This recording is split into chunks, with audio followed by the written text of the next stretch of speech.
don't wanna let me live. When will you realize that I don't owe you nothing? Either get up off your butt and go get your own something. People kept asking why this man wasn't speaking out. It seemed like to me, the bigger question is why people weren't listening. Because maybe if people were listening, we wouldn't be where we are today. Which is looking real damn crazy considering how we were all led to this whole case in the first place. All these wild accusations. And the more these people began to talk, the more it became clear to me. This is like a robbery in progress. We're watching it. We keep hearing all these talks about who's the next R&B king, the next king of R&B. Where in any other culture do you see them trying to replace their legends?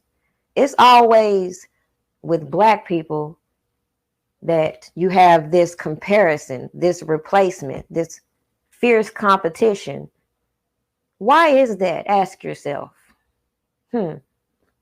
Because seems like to me, while the Black artists are busy competing and shitting on each other, all the other artists are getting it while the getting is good.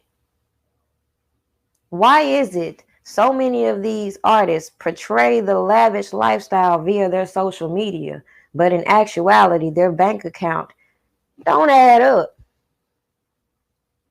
We're in the midst of talking about trafficking and all this, human rights, etc., etc.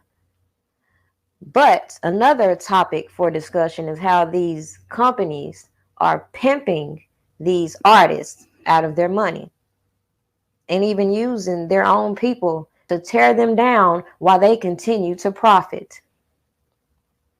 As far as people keep asking, who is the next R&B king? Let's be real. There has not been too many other artists who can compare to R. Kelly. Robert Sylvester Kelly has been credited with helping to redefine R&B and hip-hop, earning nicknames such as the King of R&B, the King of Pop Soul, and the Pied Piper of R&B. And it's funny, at one time they used that term of endearment, but now they're trying to flip that term for their own agenda. The Grammy Award-winning artist has sold over 75 million records worldwide, making him the most successful R&B male artist of the 1990s and one of the world's best-selling music artists. He is the 55th best-selling music artist in the United States with over 32 million album sales. Kelly was named by Billboard as the top R&B artist between 1985 and 2010 and the most successful R&B artist in history. Now let me just pause to let you know you can all go to my site, Primadonna Productions LLC, and you will see everything that I'm talking about now. And you will also notice links such as this right here, the pink. Anytime you see a link like that, you can click on it and it'll take you to an article in reference to the topic at hand.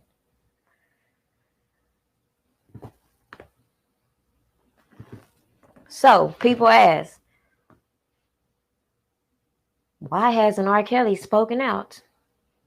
Well, according to this article, he told them his ex-wife is destroying his name and others stole his money. Same thing that was brought out in the Gayle King interview that many people made a mockery out of.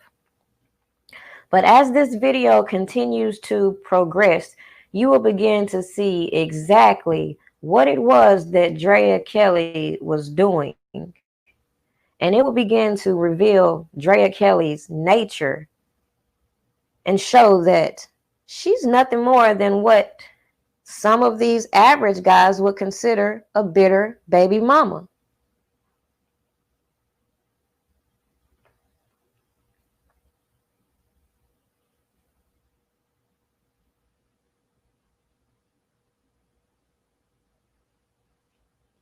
I find it strange that at that particular time, you know, in the 90s, 2000s, it was very common for young artists to be left in the care of artists. And I never understood that. We always saw these celebrity kids doing things that we knew damn well regular kids weren't doing.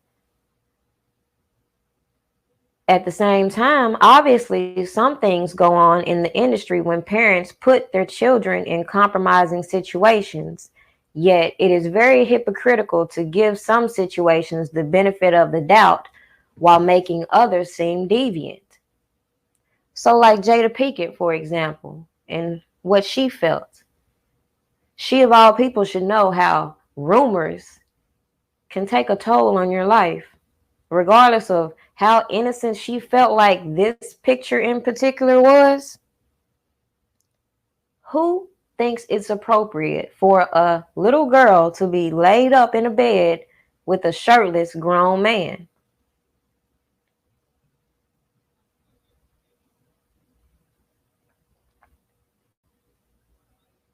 I'm just going to skip some of this stuff because a few of the articles is just for your knowledge, just for you to see what people were saying. And that specific clipping right there was from Jermaine Dupri, basically saying R&B has taken a hit.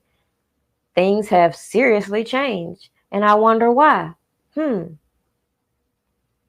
It's funny that people run with some rumors, and even though they are aware that rumors surround each celebrity's life, it's alarming how the public is fickle when it comes to the topic at hand. Abuse in the industry has been well documented, as well as the casting couch. Therefore, you would have to wonder why any parent would want to subject a child to that lifestyle. Just like there was rumors about R. Kelly and Aaliyah, there was rumors about Genuine and Aaliyah. And guess what? She was a minor at that time, 16, 17, they say going on 18. Guess what? That sounds a little bit familiar, right? Nobody said anything about that. Then you got all the allegations that came with the group B2K, since Omarion wanted to come out and say he was retiring R. Kelly's songs that he wrote for them. Why don't you put to rest the biggest rumor from your group, which was that y'all were being sexually abused? No, nobody wants to talk about that. The biggest rumor that seemed to always be used to validate any allegation against R. Kelly is his alleged marriage to Aaliyah. But ask yourself, if an entire industry knew the presented document printed in Vibe was authentic, why would he continue to be in such high demand? So an entire industry was okay continuing to do business with him for 20 plus years until they saw a movie. It was always funny for some to joke about the topic, including the alleged sex tape, and to play with the term young. Yet how can you take the story serious when you dig into the circumstances surrounding R. Kelly and the shady characters within his past and present circle? As pointed out in this article, it clearly references the marriage certificate as a fraudulent certificate. Yet again, we're supposed to take this shit serious, that he married this girl and it wasn't a publicity stunt. We're supposed to take it serious when the same people making these allegations told us out their mouth that nobody wanted to work with Aaliyah after the scandal unless R. Kelly was working with her, which is why they ended up getting Timbaland. Make this shit make sense. You gonna tell me that this uncle was okay with continuing to work with this man 5 years after his alleged client marries his niece? Mm-mm. Unlike with any other race of people, it should be no surprise how many turn their back on Kelly and began conversations of who the new king of R&B is. And the answer is R. Kelly will be and always will be the king of R&B. We have watched everything taken from this man. We cannot remain complicit in allowing these unknown forces to take a rightfully earned title to fit their agenda. You can't take away his credits. None of that. You can't take away his awards. And you definitely can't take away the fact that people working for the government have come out exposing certain facts, certain things about important children, murder, and bondage. Did y'all forget just a few years ago when the Haiti hurricane happened? And it wasn't a few years ago, it was quite a few years ago. But anyways, when the lady was caught stealing the little Haiti's kids, and then Bill Clinton went out of his way to make sure she got a light sentence. Anyways, just like with this, they didn't realize that trying to work so hard in exposing some people as pedophiles while the real pedophiles get their charges brushed under the rug, that they were going to be exposing a whole lot more people.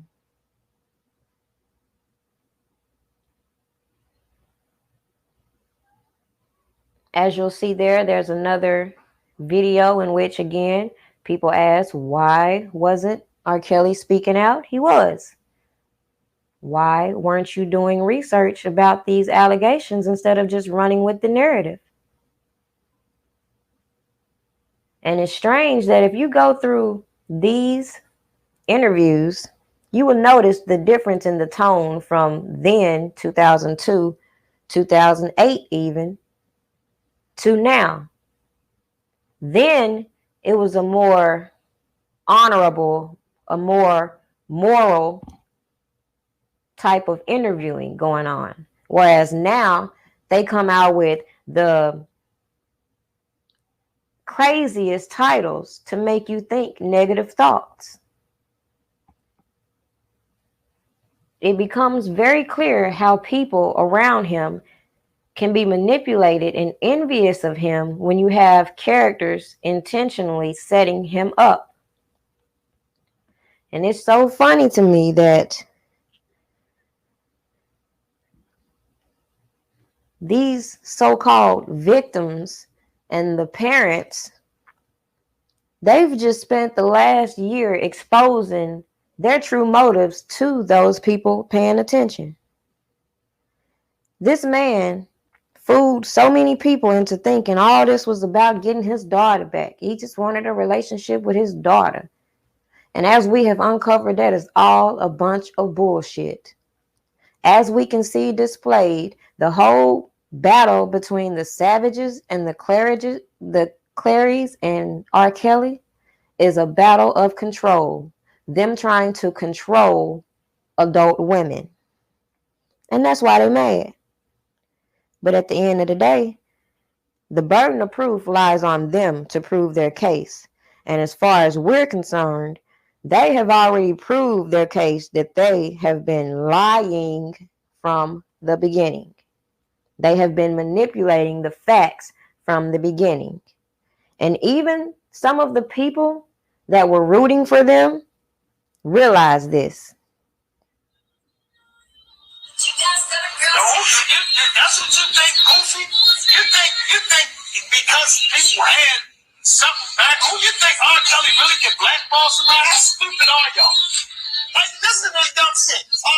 You gotta make people, you gotta have good relationships. He had no good relationships. Y'all ever keep you talking about it, dumb.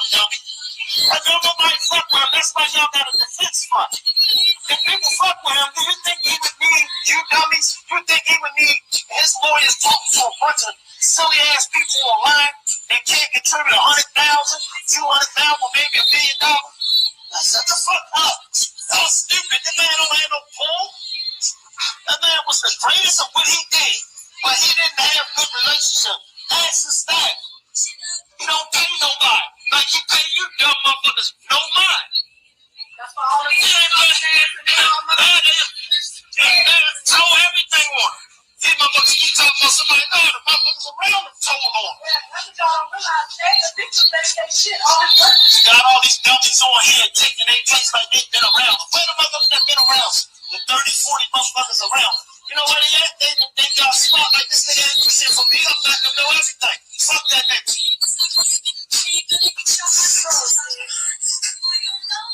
Lying from the beginning.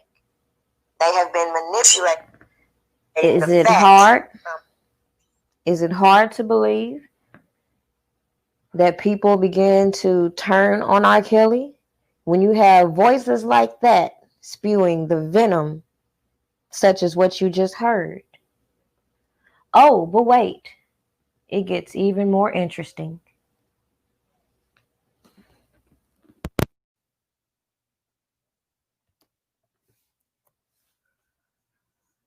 Whole bunch of clothes.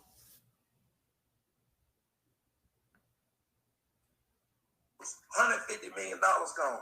Do y'all realize when this nigga went to jail, he still had obligations to pay out women every fucking month? This nigga was gonna be paying out settlements until he fucking the end of time. This nigga was paying settlements for fucking, what the fuck, 10, 15 years ago.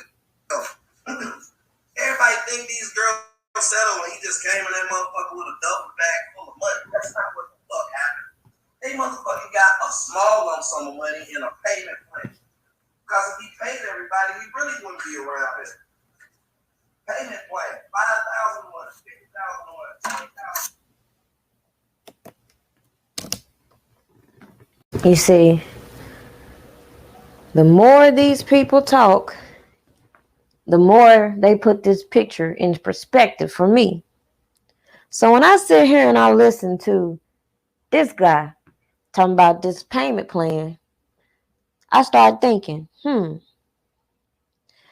might be an easy way to extort money, right? Because anybody knows that you can't sit out here and be just taking out large sums of money, specifically over 10,000. You're going to have the feds knocking at your door. So how we going to get this money? Just keep that there. Because again, they made it very clear to me. This shit is all about money. Whether they felt like it was going to come from some book deals, whether they directly got paid on the side, whether they're embezzling money through their little fake ass companies, through Ponzi schemes. I ain't quite clear yet, but I tell you what, we want to know, where the fuck is R. Kelly's money? You're not finna sit here and tell me that man is broke, and then try to tell me that the man had $250,000 settlements and that's why he broke. But we can only account for 5. But y'all want to sit here and keep putting in the air there's so many more. Whoa, where they at? All these little bits and pieces of information is some bullshit. Just like with the first trial, with all the extensive media coverage and slanderous blogging, it poses challenges with the defense and the hopes of R. Kelly receiving a fair trial. And that was a thing that was pointed out with the first trial, all the media coverage. And we see that it took a 6-year span, which it may have worked for his advantage because it took so long. But let's just hypothetically say this case doesn't take so long. And look at the overkill these people have commenced in slandering this man's name and making it very much impossible to think he will get a fair trial.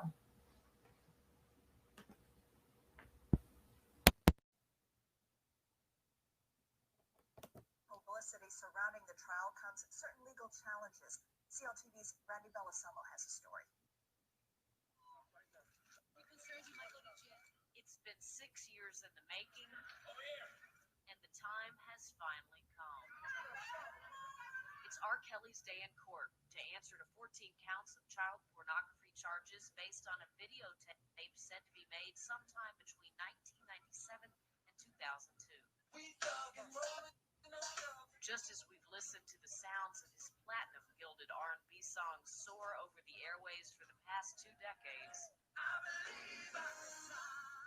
we're all now tuned in to the criminal courts building at 26th Street. Defense cases like fine wine, it gets better with age. And I think that's probably the case here. I think that over the course of the years, the case has mellowed out just like the wine does. It's probably going to work to his advantage.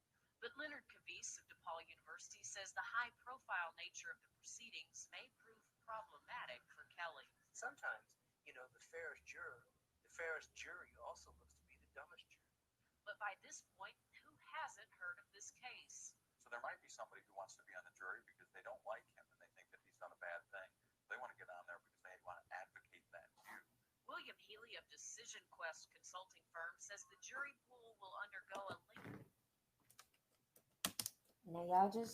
I hope y'all heard what he said. If y'all didn't hear that, please make sure you go to the site and click on that video to make sure you heard what he just discussed. But basically, he just said what I said. With all this extra publicity they've given this, with the interviews, the books, all this shit they've done, on top of surviving R. Kelly, they have made it literally impossible to perceive that he will be able to get an unbiased juror. And just like the man pointed out, even then, when they weren't doing all this, they were worried about if people would get on the jury panel just to convict the man based on them not liking him and things like that, assuming he's guilty. Hold on one second.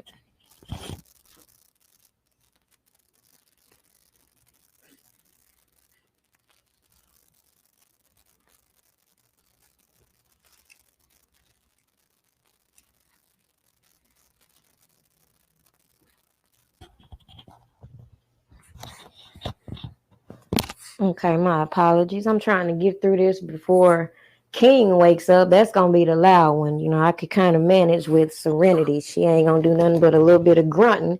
But anyways, again, I hope y'all heard that little clip that just played. But moving on, it just makes it hard to believe this man will get a fair trial when you have the attorneys holding these press conferences, trying to do the most, posting all this alleged evidence, even taking the alleged evidence to a news broadcasting agency for them to view, which is fucking illegal. How does that work? You taking alleged child porn to a news station for them to watch it. But what can you expect from an attorney who's been convicted of extortion? But anywho, when you have corrupt attorneys using the media as leverage to further taint the case, leaving any evidence mentioned questionable. It's mighty funny that I was just researching about some Masonic stuff, because just putting it out there, somebody mentioned to me that R. Kelly is supposed to be a Knights Templar, whatever that is. I know it's part of the Masonic order, but anyways, that's what led me to looking down that path. And when I look down that path, you know who name I come across? I come across Kamala, however you say her name, Harris. You know what they were doing? They had these people out here pretending to be police officers, basically saying they were Masonic police. And you know what? I just keep hearing all these interviews in which certain people are trying to put out there certain things. And it just made me wonder. But anyways, back to Kamala Harris. It should leave you to question, considering that Kamala Harris is a part of this whole Me Too agenda, linking up with Kim Fox. Cook County Prosecutor Kim Foxx and Senator Kamala Harris have both shown they cannot be trusted, and it wouldn't be hard to believe they are committed to fulfilling their political agendas.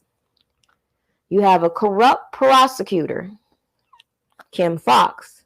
You have a corrupt senator.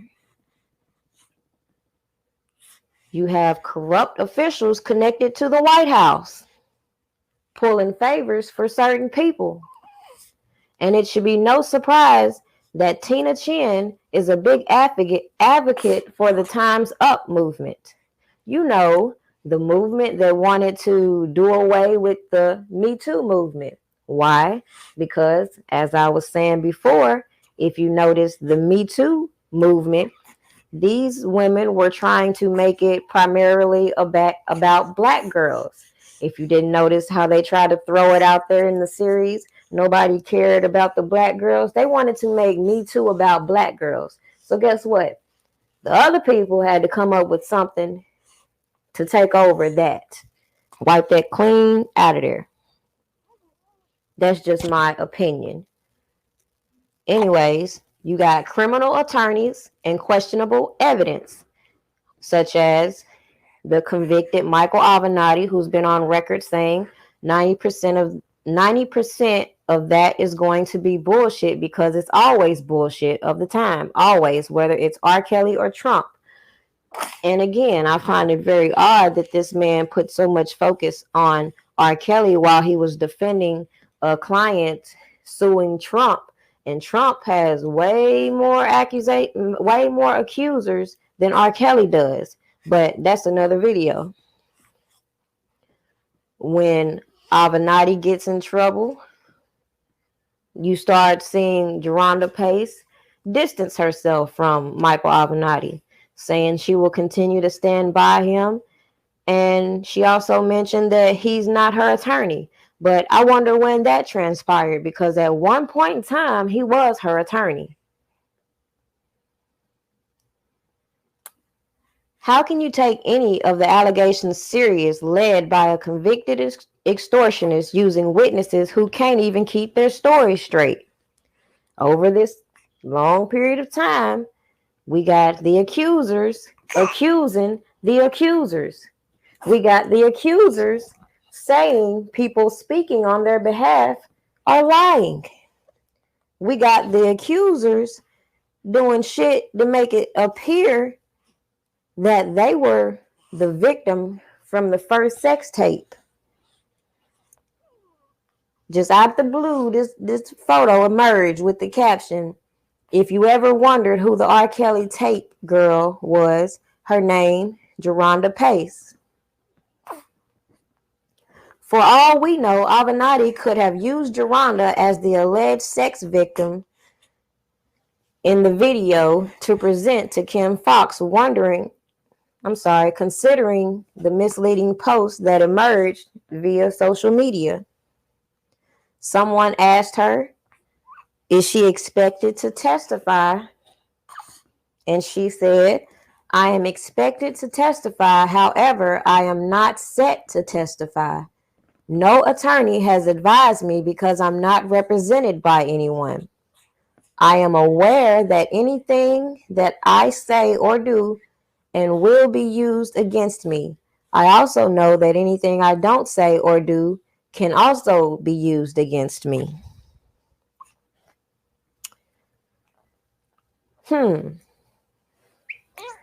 So, unlike what we saw with the Cosby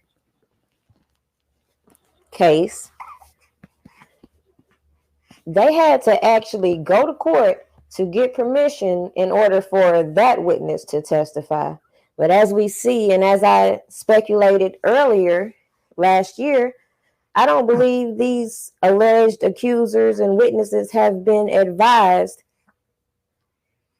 about how they're going to be incriminating themselves in the shenanigans they've been doing.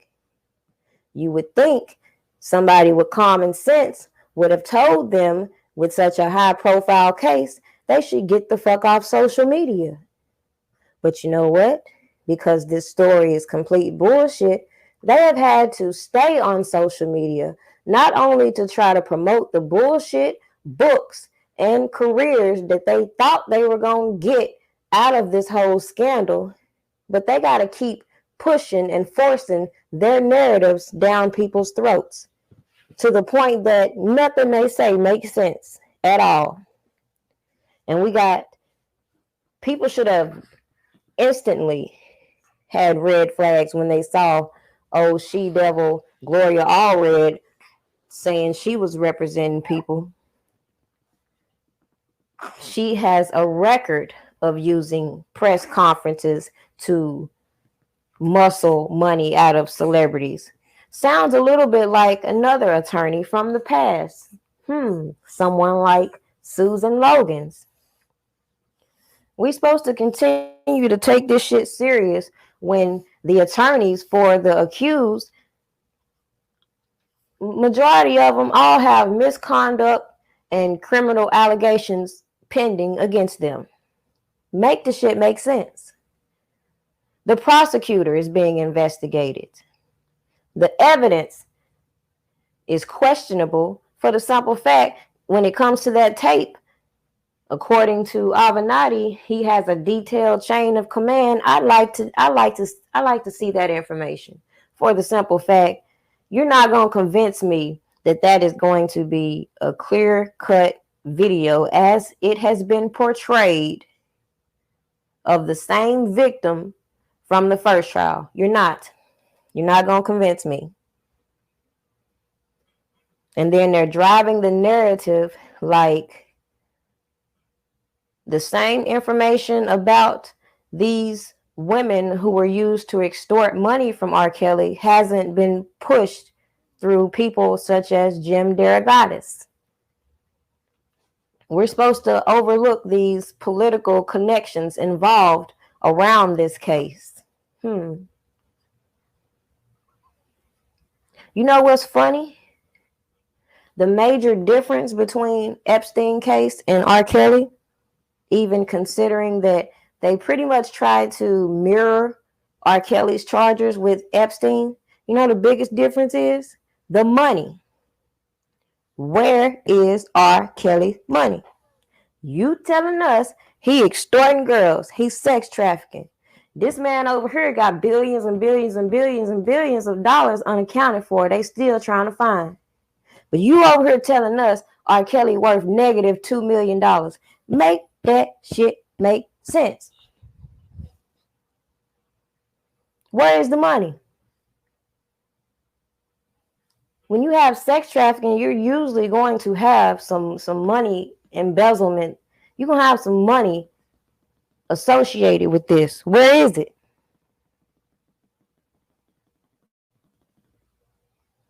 So you got the crooked prosecutor, the crooked attorneys, the unreliable ass witnesses, and a biased judge. And we're not supposed to be concerned that this man is not going to get a fair trial.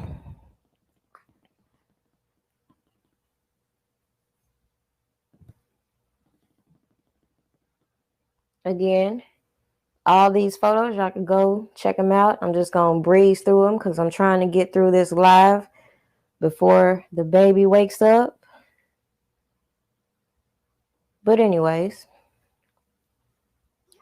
so imagine, slowly but surely, you're working your way back to the top, despite being plagued by a history of unfounded slanderous allegations led by your former disgruntled employees. The same employees that were around during the time of your first allegations. So for them to come forth to this day and come with this bullshit narrative, somebody should be asking, why aren't they being charged for something? Because if they were standing by watching all this shit go down and they know that this man is doing this and doing that, why aren't they being charged?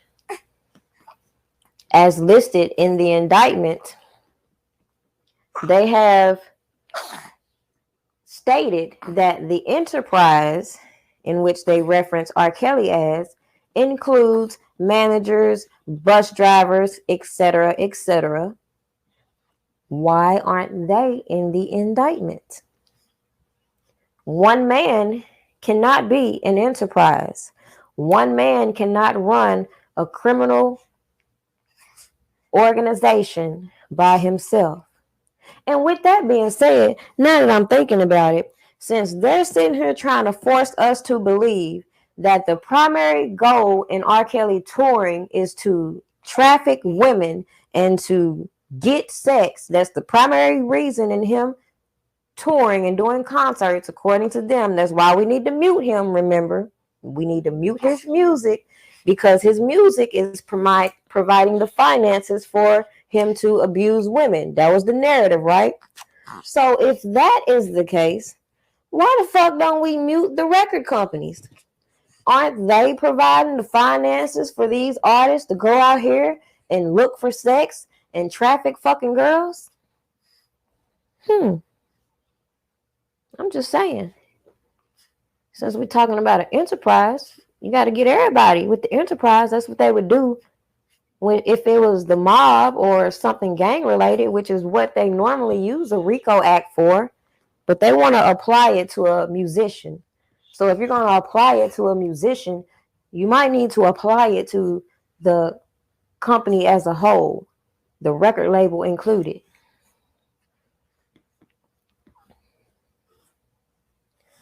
It would appear from the beginning of Kelly's career up until now, each manager he has had screwed him over. From Demetrius Smith stealing from him to a variation of UCC filings against him, Kelly has had his hands full dealing with living the celebrity life while dealing with ongoing betrayals. Contrary to the bullshit Andrea Kelly has to say now, she's one of the people who were in between all the scandals looking for her way to stick her hand out.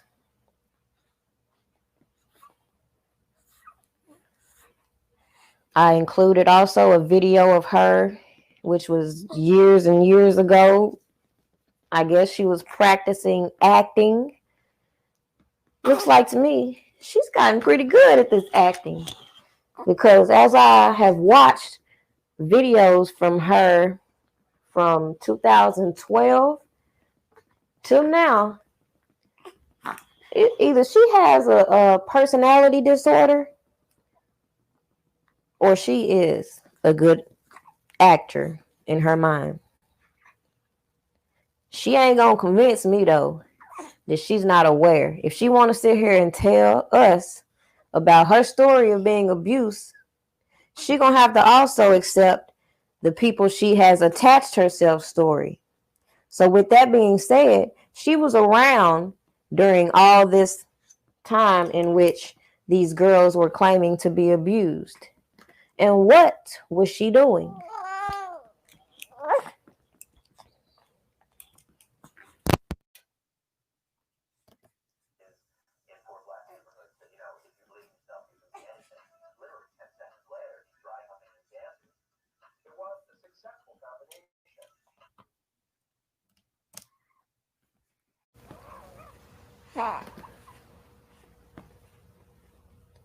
A lot of people didn't realize that in this video, Summer Bunnies, which was 1993, Aaliyah was in the video. R. Kelly's brother was in the video. Drea Kelly was in the video. Drea Kelly, as I said, has always been around. But I guess she wanted to paint the narrative. She was around, but she was hostage. She couldn't go out of this. She couldn't do this. She couldn't do that.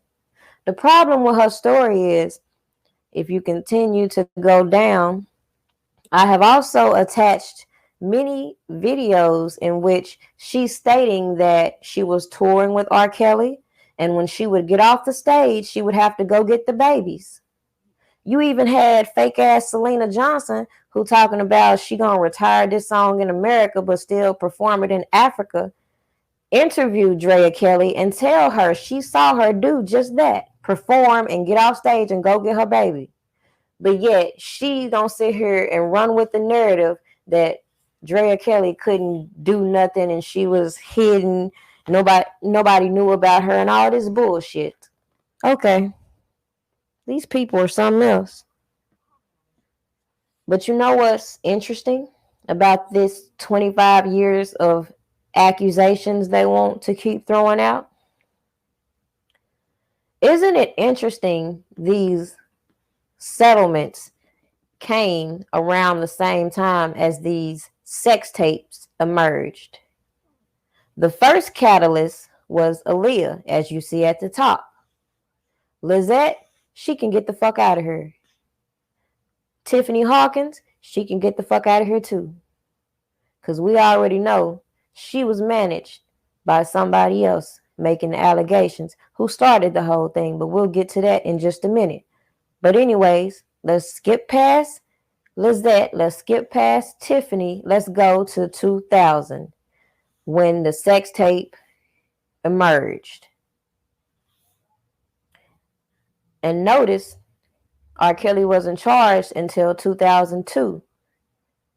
But yet, you had people such as Tracy Sampson, Patrice Jones, and Montina Woods suing him around this time.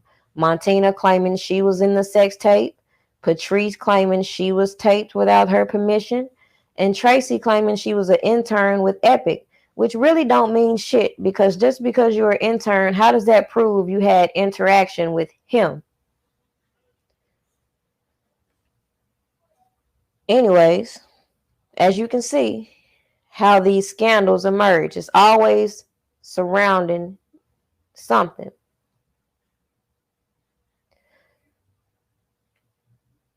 In between then, you will notice he was getting awards and nominated for all these different things. So, of course, he looked like a golden goose for a lot of people, right?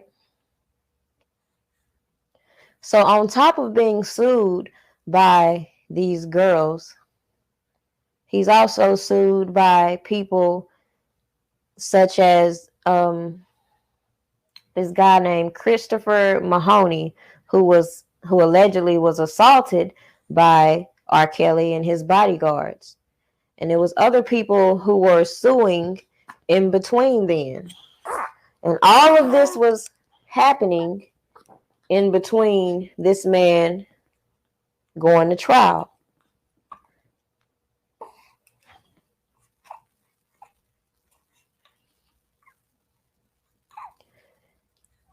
After pulling his records, it became clear that from 97 all the way to 2002, somebody was establishing all these UCC filings, and you see McDavid's name on it. Also, you see R. Kelly Publishing Inc. So that leaves you to wondering, who's over R. Kelly Publishing Inc.? Who's in control of that money?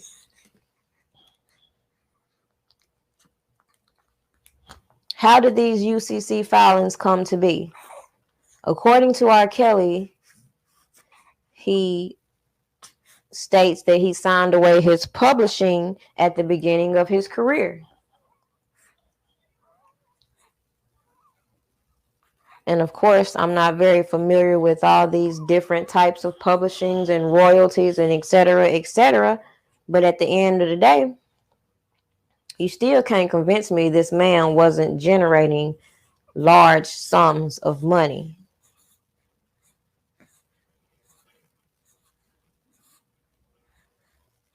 Oh, I said these were going on up until 2002. Actually, they were going on up until 2009.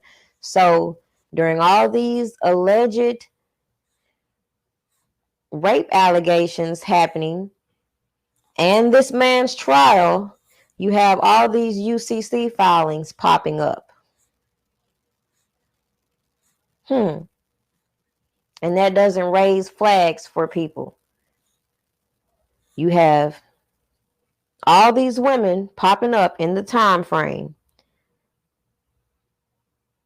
These people are creating these UCC filings. A sex tape emerged.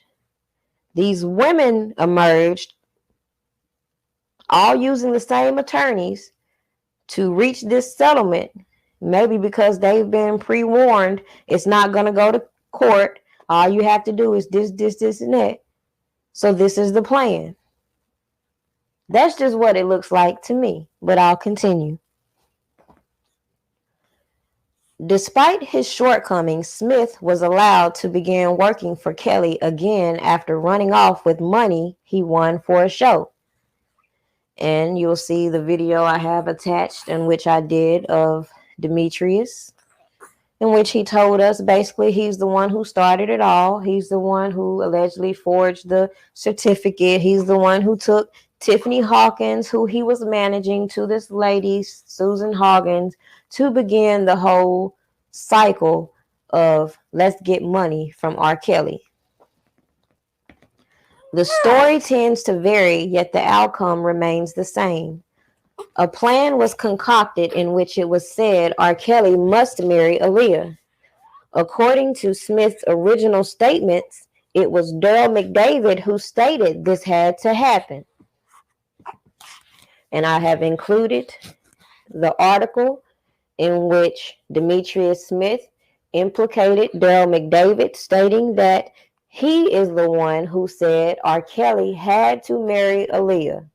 And the shit sounds dumb as fuck to sit here and say he had to marry Aaliyah because she was pregnant. However, we're going to force her to get an abortion. So why does she need to get married if she's getting an abortion? Makes no fucking sense.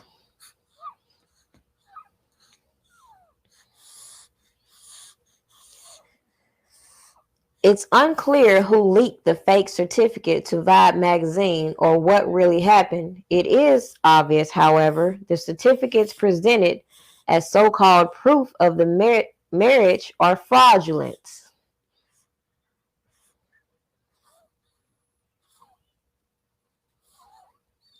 Anybody with eyes can look at this bullshit and see the deception.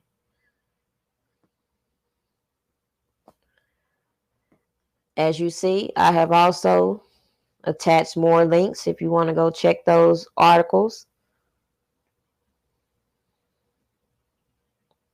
Just some samples of some real certificates versus the fake.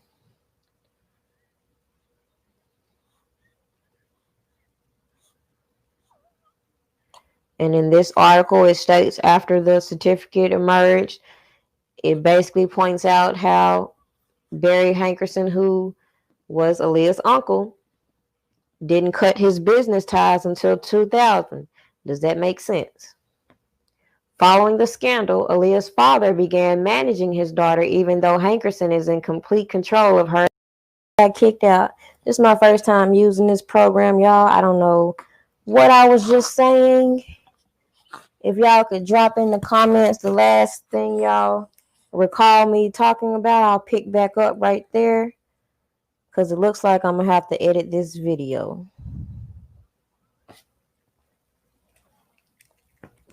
But anyways, while I wait to see where y'all recall, as you can see, I'm basically putting together the story as I have seen it throughout this whole year.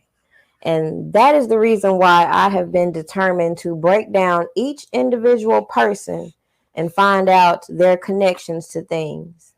You know, it's easy to jump in a situation and start attacking and going at everything but the right thing. But at the end of the day, like I've told y'all from the beginning, it's a lot of fucking people involved in this takedown. And I'm not finna sit here and be focused on the same fucking people. Period. It makes no sense. That's stupid, in the words of Angelo Clary. Let's see. Let's see. That ain't what I want to do.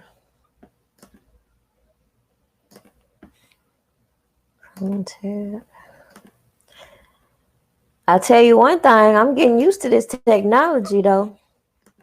Pretty soon, I might just start dedicating my time into doing lives this way so that I could be more in tune with my subscribers than just dropping videos. For me, dropping the videos just keeps me out the bullshit. But I think I like doing it this way a little bit better. It's less time consuming, and hey, like I said, I could always go back and edit it. But anyways, back to the topic. Okay, Tiffany Hawkins. Okay, the last thing I was talking about was this lady by the name of Tierra Black. If you have time, you can go through my videos all the way to the beginning of last year. You will notice a video titled 11-year-old boy tries to commit suicide.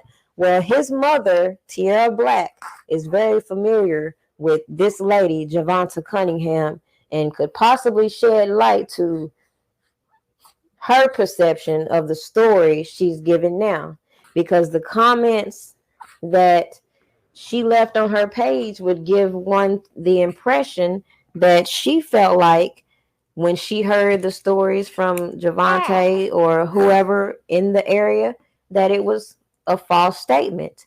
But leave it to Jim Derogatis. He was saying that there's not a corner you can't go on without somebody giving you a horror story about R. Kelly. That's just strange to me. You know why? Because I don't know where y'all are from, but where I'm from, if a person knows a person is a sex offender, a pedophile, that person is not going to be free to walk up and down the street. That person is not going to be free to just be up at the club, living their best life. They're not going to tolerate a known pedophile freely sitting out here living their best life. So when I heard, again, Jim Derogatis put that bullshit out there, I just had the side eye. All these people, all these celebrities that have came from Chicago, such as Kanye West, Chance the Rapper. It is so many artists that have come from Chicago. So you ain't finna sit here and play with my emotions and tell me that they all knew about these stories that you were talking about, but these people just couldn't. His music was just so good, we ignored that. Get the fuck out of here. Ain't nobody that stupid. Now, granted, you got some slow people out here that really don't give a fuck. You want to know why? Because they were that young girl chasing after R. Kelly, wishing he would give them the opportunity. That's why. Period. It's strange that Hawkins was allowed to give this outdated story on Lifetime's national platform, but for them to wait until the very end to caption the baby she spoke of wasn't R. Kelly's. If you see, I took a picture of it just so y'all can see. They let this motherfucking girl get on this platform, tell this whole fucking story, right? And then at the end, they don't say out their mouth that the baby she was talking about wasn't R. Kelly's. They don't tell you nothing else about this baby. So that leaves a person like me to wonder, well, who baby was it? If you was a minor when you got pregnant, who was you sleeping with? Could it have been Demetria Smith, your manager? Is that why you needed that moment to walk off camera and get your story together? Just saying. Nobody gave her any follow-up questions. There was no explanation of how she could have been so devastated by this alleged relationship, yet ended up pregnant the same time. Makes no sense. In there, you'll see the video I did on Tiffany Hawkins. Imagine being taken advantage of by the people you trust to take care of business for you, knowing that you have a learning disability. Unfortunately, in the Black communities, mental disabilities are often dismissed, while those suffering in silence try to maintain without asking for help. Many have spoken on R. Kelly's being a musical genius. Is it possible there's an explanation for his gift? A fan told me to look up this term, which is Soviet syndrome. And I'm not trying to diagnose R. Kelly or anything like that, but what I am pointing out in sharing this type of information is that I saw an interview in which people were basically implying that R. Kelly is dumb, like he's slow, he's not all there. I refuse to believe that. I'm not gonna believe that R. Kelly is neither slow, dumb, or retarded. I believe that man has a special ability, and just because he doesn't possess the same mental intellect or have the ability to um, relay his self or even write or read the way everybody else is perceived normal in doing, that doesn't mean there's something wrong with him. Everybody has their God-given talent. So for him, his God-given talent was music, obviously. And what this syndrome basically talks about is it's a rare, extraordinary condition in which someone with significant mental disabilities demonstrates certain abilities far in excess than average. So when I say mental disabilities, that could just be for the simple fact that, like we have recently all began to talk about and hear about, was the fact that he was sexually abused himself. So that could have created some type of dysfunction within his mental development, just like any abuse would. So with that being said, the skills of Sabians excel and are generally related to memory. This may include rapid calculation, artistic ability, map making, or music ability. I have also attached a video that speaks on Sabians, but this is just me saying that instead of people being so dismissive and saying that he got to be dumb because he's in this position, or slow because he's in this position, or any of that because he has been used and abused, knock that shit off. Anybody could be used and abused. Anybody.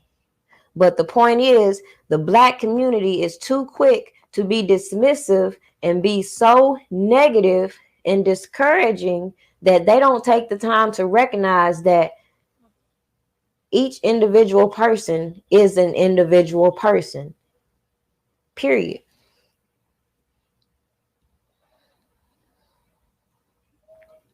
Anyways,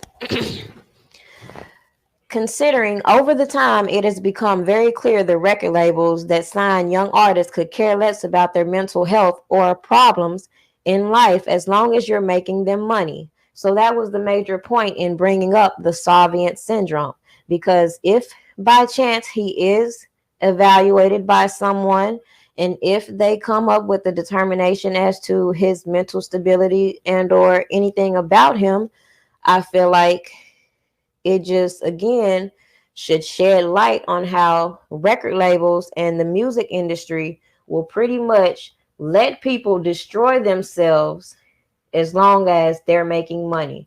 They will feed them the drugs. They will feed them all the things that they feel like they need. And then the minute they're no longer beneficial to them in the way they want, they will sacrifice them, period, point blank.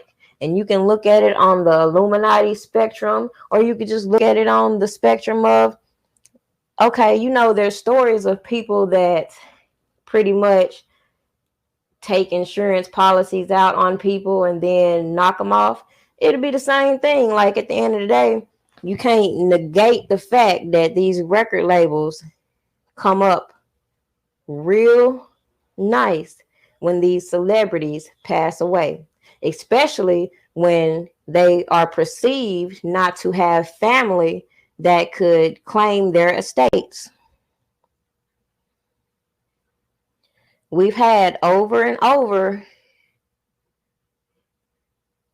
these artists coming out saying they're slaves, they're prisoner, they can't do anything. Recently, we just heard about Tamar Braxton allegedly trying to kill herself because of her situation. But how many stories do we have to hear like that before we recognize something ain't right with these corporations, and somebody need to start regulating the way they are mishandling people? They want to talk about abuse. That should be top of the list. How is it all these artists, even the ones from the past who are now legends gone, but created so much for the music industry, don't even have a tombstone on their grave, for example? Died in the crack house, for example. Just make it make sense. Who's going to take responsibility for the way these record labels are pimping these artists? So just imagine what they're doing to people who can't read or write, or who don't read or write well. Even those who choose not to read, even if they can read, they just sign the deal because they've been put in a situation with their idol. Maybe they have the opportunity to work with somebody. They're given a piece of paper and told to sign it, but they don't read what the fuck they're signing. There's many of people have done that. J. Cole, as a matter of fact, just came out and said he didn't read his contract. So people are out here calling R. Kelly dumb and stupid because he signed away his publishing rights. Well, guess how many other artists did the same exact fucking thing? The problem is not just that he did that. The problem is throughout his whole career, he's had shiesty ass people around taking advantage of the fact that he did that, and are also taking the potential for the income that he has anywhere else besides touring. And if anybody knows about music, when you are touring, that money comes out of your pocket too. So even though you're touring to make money, you still got to spend that money to make it. So what does it say when your managers are out here pocketing said money?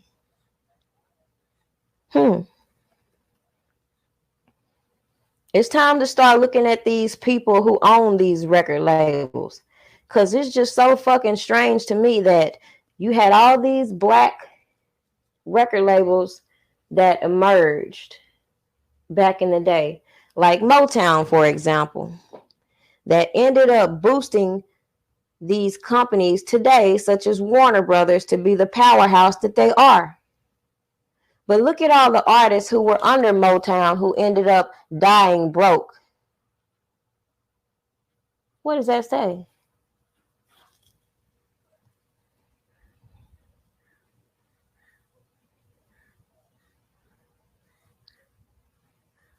Just back before I move on, that was another problem I had with them telling me to mute R. Kelly. You want to know why? Because I know that it was so many black people that had to give up their song to a white person to sing because of discrimination. It was so many black people that had to put white people on their album covers to sell their music because of discrimination. It was so many black people that had to go around back to perform on a stage in front of white people. It was black people who weren't even allowed sometimes into their shows to perform for white people. I am not going to be the person to say mute R. Kelly when our people have gone through hell and high waters just to be fucking heard, just for our music to be taken and whitewashed. Period. Back on topic. According to Demetrius Smith, he reached out to the record label to inform them he believed Kelly had a problem, even though he also states he had never seen him act appropriately with a minor. Demetrius Smith went out his way, after he got fired though, to tell the company R. Kelly has a problem. Never mind, he never saw him do anything inappropriate. He got a problem. Okay, that makes sense. According to lyrics written by Kelly in the controversial song I Admit, he states that he unknowingly signed away his publishings at the beginning of his career while expressing wanting ownership of his masters. Isn't it ironic how celebrities have this common issue and most end up in a tragic accident, leaving the record labels to gain greatly? Isn't it also ironic that the same company that was pushing this surviving R. Kelly does business with a convicted pedophile, and Netflix, which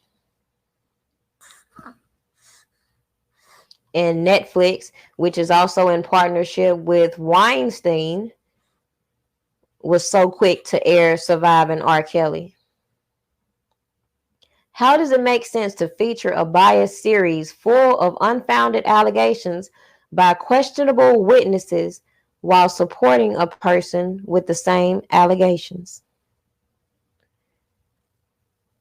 The same convicted pedophile that is CEO of Disney, Rob Iger, also put forth $60 million to help Harvey Weinstein in his sexual assault suit.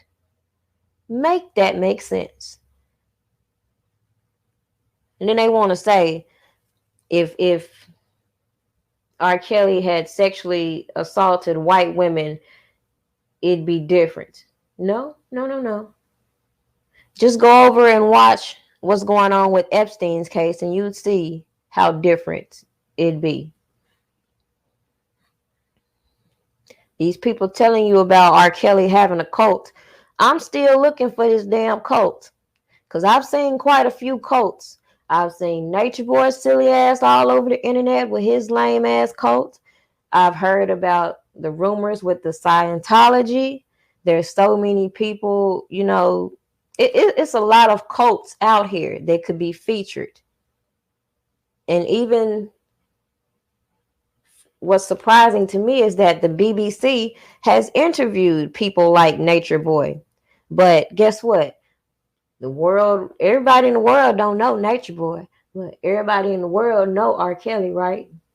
In their mind. As this article pointed out, record labels are benefiting from high number of celebrity deaths. And that's just what I'm seeing all over this case is the way they have aggressively pursued this man. It's like they have wanted him to commit suicide. They want him to catch the coronavirus. They want him out of here. That is what has become clear.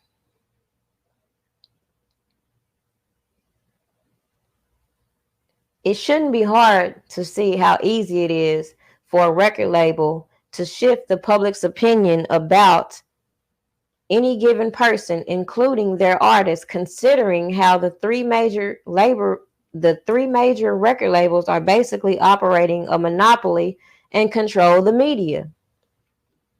I attached the video in which Michael Jackson exposed Sony. But if you just look at a lot of these artists, they all have a common issue, especially when it comes to Sony. And Sony has a lot of pull when it comes to mass deception, the media, the people in which they can control to make the public think whatever it is they want them to think. Although Sony did drop R. Kelly, they along with Universal and Warner are still copyright holders.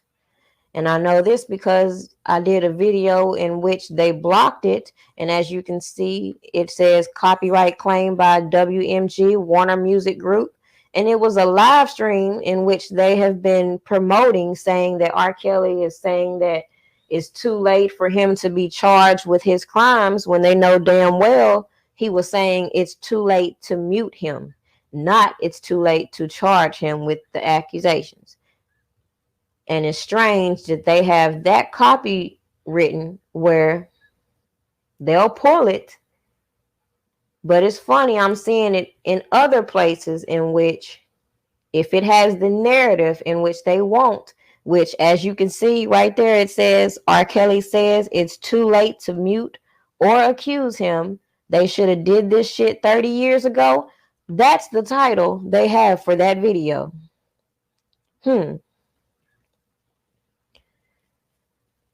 All these people with their hypocritical business opinions. One minute they'll say this, and that to make you feel like they're so pro-black. But then you start to realize the people they're doing business with and the things they're doing to further, I guess, give the stereotypes about black people, such as this video that I have included, in which Jay-Z is basically saying single parents are to blame for a lot of the things going wrong with the black community. Never mind that single parenthood, that was pretty much brought to the black community.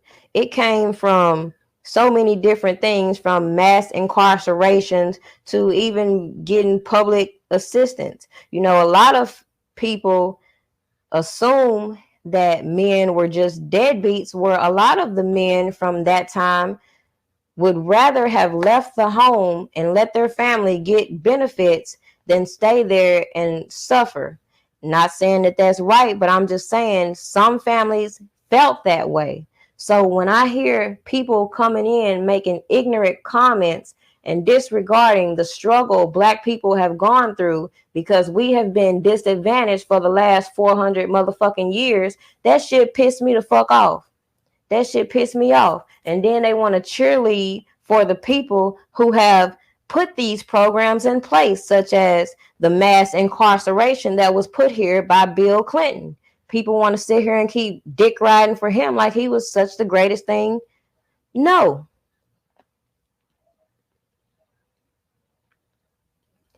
While some celebrities displayed their hypocrisy in comments about R. Kelly, others worked in overdrive trying to hide their indiscretions. Funny, even those that went along with the agenda found themselves a target as well. They get to realize that regardless of whether you're with them or against them, you're dispensable. They can replace you. They could let you sit here and create this great brand on their platform, and then they could take this shit away from you, Nick Cannon. Then all these people sitting around here, who records themselves having sex? Listen, y'all must have forgot this was the time period in which that was the thing. If you wanted to be real about it, R. Kelly was the first infamous sex tape released. And that's how it was promoted, as an infamous sex tape, not child porn. So just imagine how a lot of black women felt when they realized they out here doing the most, being recorded on film. And this little woman over here, she could do the same thing and make $1 million brand. Imagine that. Imagine seeing people like Superhead promoting this book, exposing celebrities you have slept with to get famous. People can play crazy all they want, but if you want to know what people record themselves having sex, well, just go and look up celebrity sex tapes. And just think about all those people who would willingly use something like a sex tape as leverage to blackmail people. The same thing they're kind of saying with the Epstein case, in which they feel like he was using a lot of these girls to blackmail these politicians, which I do believe. The same people that will cheer you on in the past will be the same ones that get on deck with slandering you. Like they don't realize that their secrets will come to the light too. Like how John Legend's wife was implicated in the Epstein scandal and all the crazy shit she has been tweeting in the meantime. So for John Legend to feel some type of way about R. Kelly, maybe he feels some type of way because he lacks any type of say so in his relationship. You could just look at the things that his wife posts and see she ain't got no respect for him. So I'd probably be in my feelings about R. Kelly too. Then you got her posting pedophile ass shit like this. Seeing little girls do the splits half naked is just, I want to put myself in jail. But you want to sit here and talk about R. Kelly, John Legend. Get your shit together. Get your wife together. Then you got all these other people that, while they're putting the focus on R. Kelly, they're begging people not to investigate Epstein. You want to know why? Because a lot of them are going to be implicated. I could imagine how many people he done blackmailed. What's funny is, after Surviving R. Kelly dropped, Chance the Rapper came out with this statement. A lot of people assumed he was talking about R. Kelly. A lot of people did not know that. Just keep cutting off. Again, I'm new to this program, but just to put it out there, if this keeps cutting off and if I don't get through this whole breakdown today, let me say again, I'm gonna put my site up here.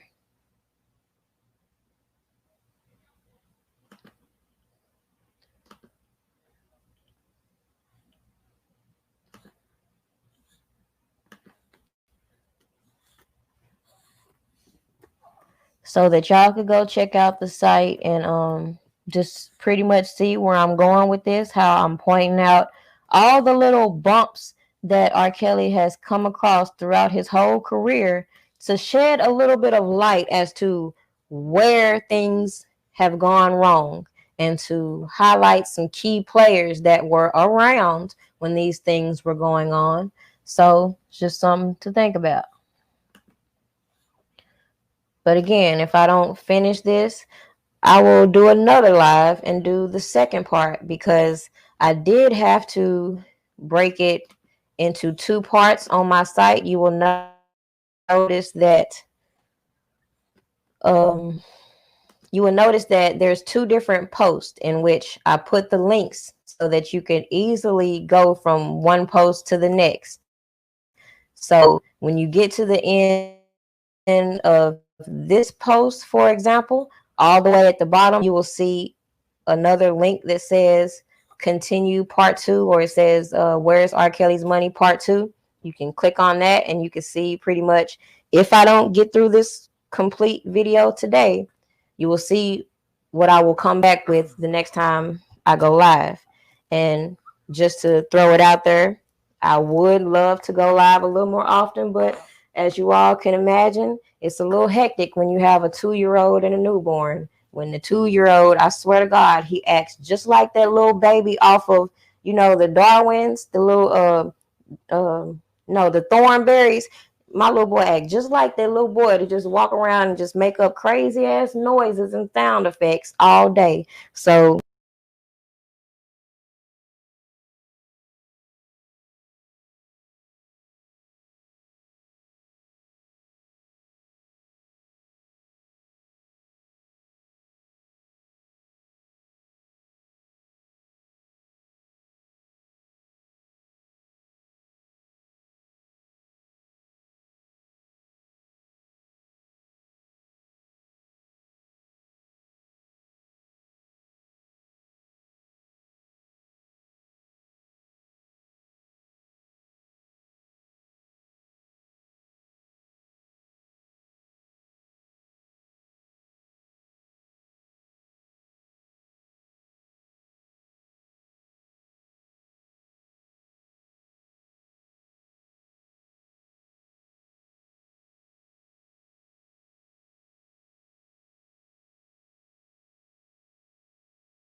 Man, they is real life playing with me. I don't even know what I just said.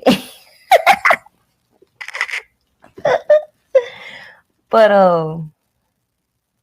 anyways, you can go to my site.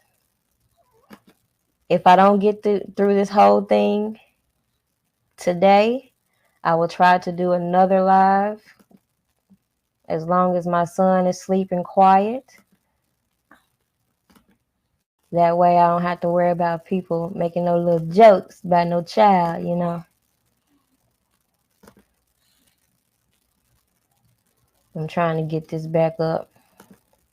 I don't know why does it keep cutting off? I don't know what's going on here.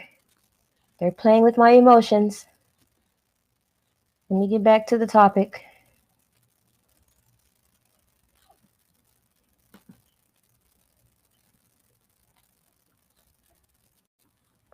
Okay, so about these non-disclosure agreements. That was another thing that just been bothering me about these narratives that they spin, is the fact that these people acting like celebrities don't have non-disclosures. Like, I don't know too many celebrities that deal with regular people that would not be asking them to sign a non-disclosure. You want to know why? Because it's always thirsty ass people trying to sell their information to the tabloids and shit, like as we're seeing now.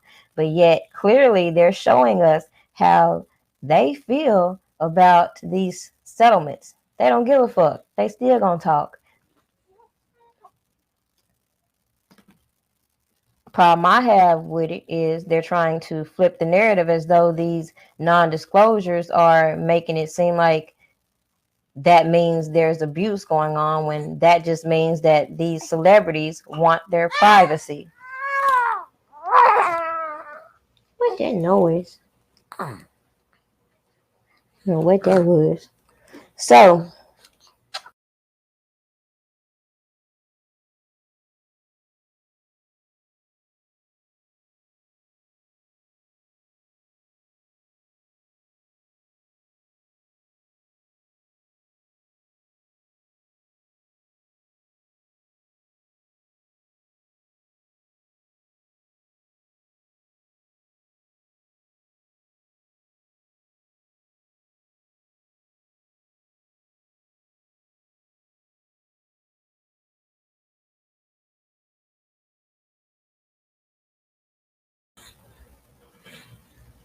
oh yeah, they is playing. I don't even know what I don't even know what the problem be. Do y'all think it's because at the beginning of this video it was music playing? Because if somebody reported it, that could be the problem and why they keep kicking me out. Because of course, these record labels, they still want to claim their copyrights on this music, even though they want us to mute it.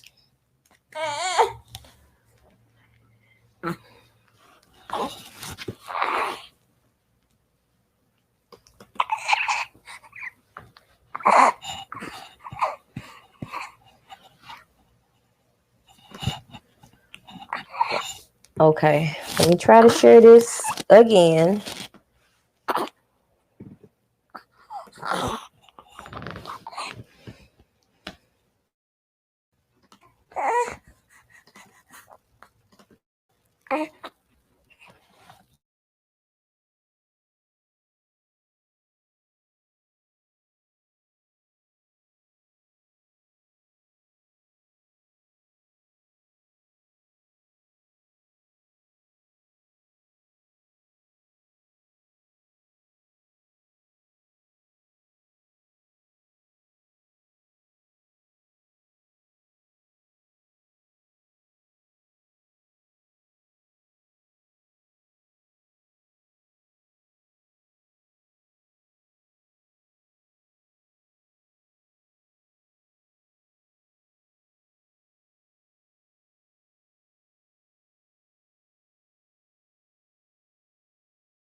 They real live playing with me.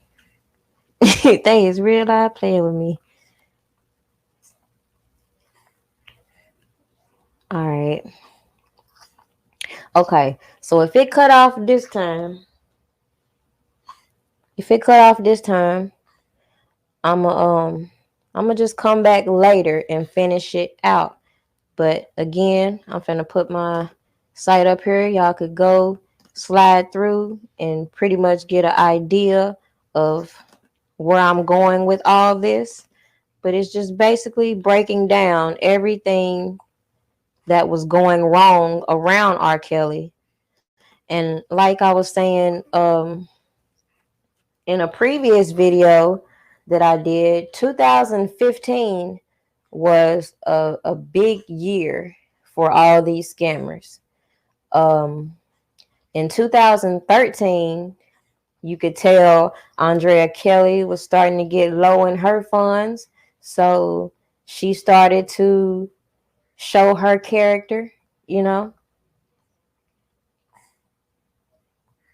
But at the end of the day, it's very easy for a person to have people around them that they think have their best interest in heart when really they only have their own interests. Let's see if this is loaded back up yet.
Look, and now I'm looking at this picture. Where this dude go? Where did the dude go with the third sex tape go? He just disappeared off the face of the fucking earth. Where is he at? Cause they keep talking about all these tapes that they had at one period of time. Where did they go? Did they disappear? Cause according to what Greenberg said, they only have one tape. Yet they done got in front of the public talking about all these different tapes. There was 20 tapes. All these people handing in all these devices and all this shit. Again, you just got to be able to see the deception and realize the real perpetrators right here.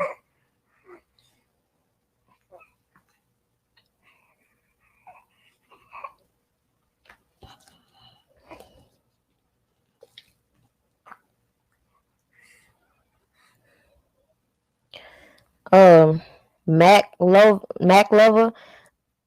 I saw your comment. You said, "Can 20 people donate at least 20 today?" Well, one thing I will let you know is when it comes to this YouTube platform, they pimping the shit out of me. I don't know what the fuck other people doing and how they do their videos, but the way I do my videos, it seems like I'm damn near paying YouTube. So when people contribute to the what they call it, super chat, YouTube end up with all that, and it just be looking at me. It just make me feel some type of way that I would I would like for the people who do decide that they do want to contribute. If you are contributing, it goes to me and not this damn platform. So I just be like, I don't even care about super chats or none of that for the simple fact that's not why I do it in the first place.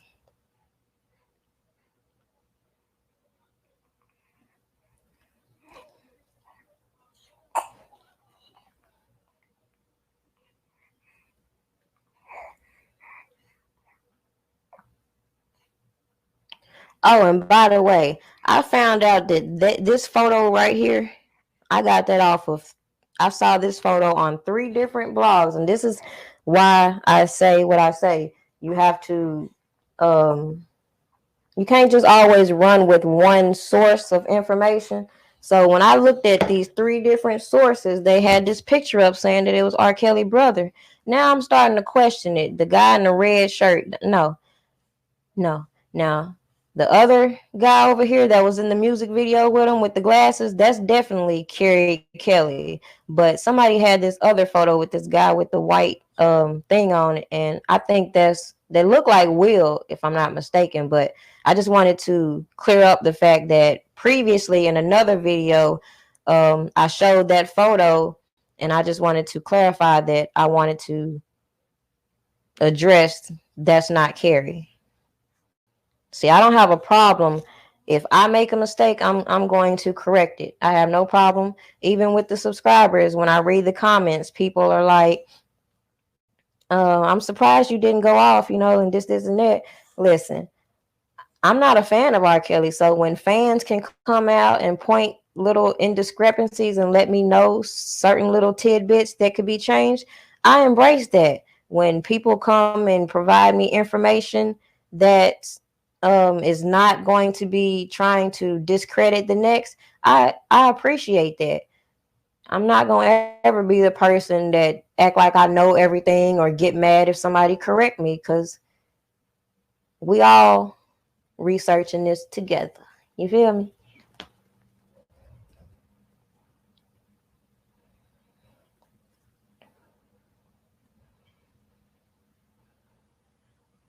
Shit. I didn't even realize I had so much on this site, which is probably why I can't do it. If y'all didn't know, a lot of all the videos I've done up until this point, I've done on my phone. So when I hear people making little comments, it's really funny to me, because you'd be surprised what I have put out on a little bitty phone. So if the best thing you can complain about is a little background noise, shit, I'm winning. Fuck you thought. If anybody knows about Virgos, we get stuck in our ways. Once we learn how to do some shit, that's what we gonna stick with. We don't like trying new shit.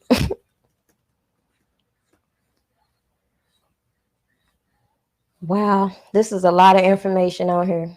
And this is just half of part 1. And people are probably wondering, what does this have to do with R. Kelly's money? Just wait. We're going to get there. That's why a lot of people don't know what's going on, because y'all too busy trying to rush into situations and not understand what was going on around R. Kelly.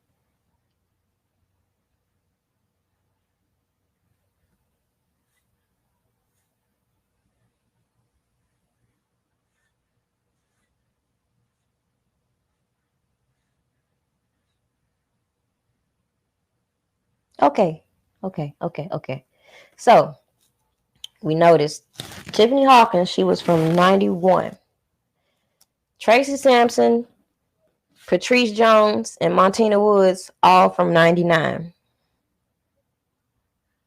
If you'll notice on the information from Montina's first claim, she included Bass Productions, which is on the indictment, right?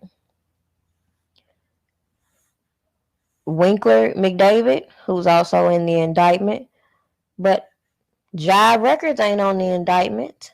Chicago Tracks is not on the indictment.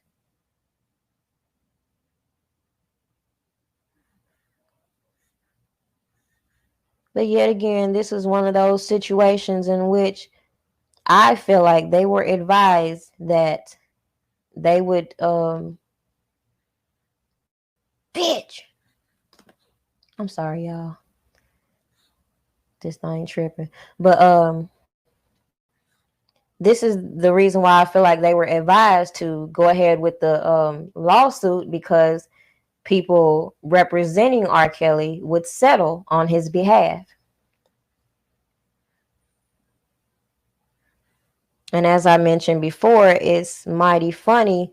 All these women, they popped out conveniently around this sex tape. The sex tape was the leverage. What's strange is I could sit here and pull up articles such as this one, which I have included, in which it details teens having sex for record deals, and yet they're sitting here playing with our emotions with this whole child abuse, sexual abuse, all this shit. They want to sit here and play with our emotions with this Me Too when these are women who were adults who decided to engage in sexual activities who are now looking for monetary gains for their activities. You can guarantee if these women had these experiences with other people, or let me reword that. You can guarantee these women are not bringing abuse allegations against any of their exes, which 9 times out of 10, you can guarantee all these women are putting R. Kelly in that boat of all their exes. I say that because you have all these women who now I'm not convinced they even had a relationship with R. Kelly. Lisa Van Allen was even, she had to have gotten pregnant with her daughter the same time this sex tape was created. If you do the math, according to her, she met R. Kelly in 98. The sex tape was dated 5/1999. Unlike what they have put out there for the public, there was a date on that tape, except for the part where they're trying to claim there's a minor pictured.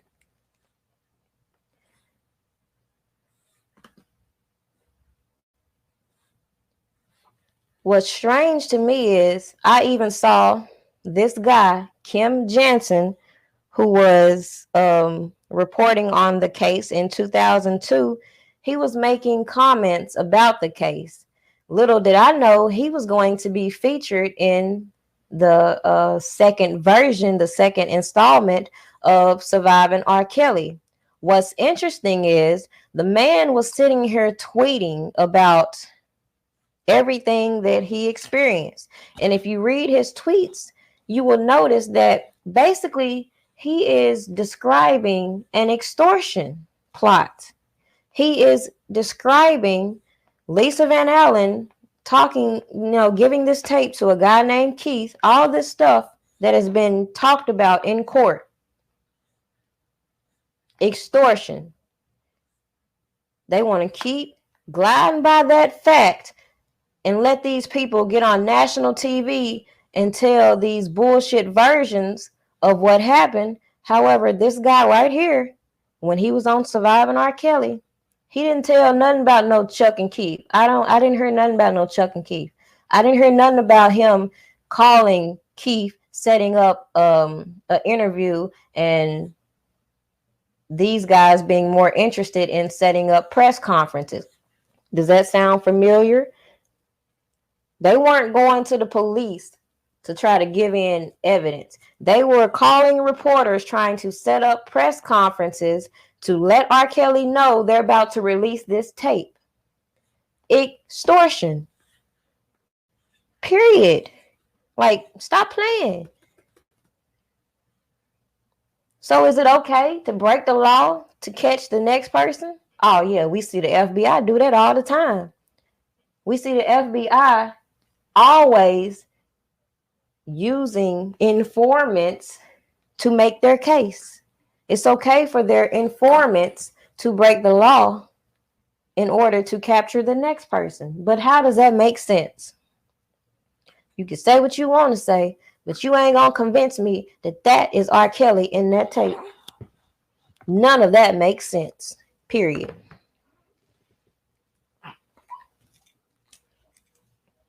Especially when you have the family rebuking it. When you have the family making statements and giving their testimony stating that Sparkle was in on the extortion plot, when you have them speaking to the fact that Rashana and her siblings shared a room in which they were on tour when the alleged sex tape was made. If you go back to the case in 2002, you will notice they can't even get the age right. They want to play around with the date of the tape, but yet they want people like me to believe that they're going to be able to prove without a reasonable doubt that there's a minor on this tape that has been circulated, mass, pop, just everything has been done illegally with this tape. Last time I checked, that would not even qualify as admissible evidence. In short, all of these women involved are mere smokescreens.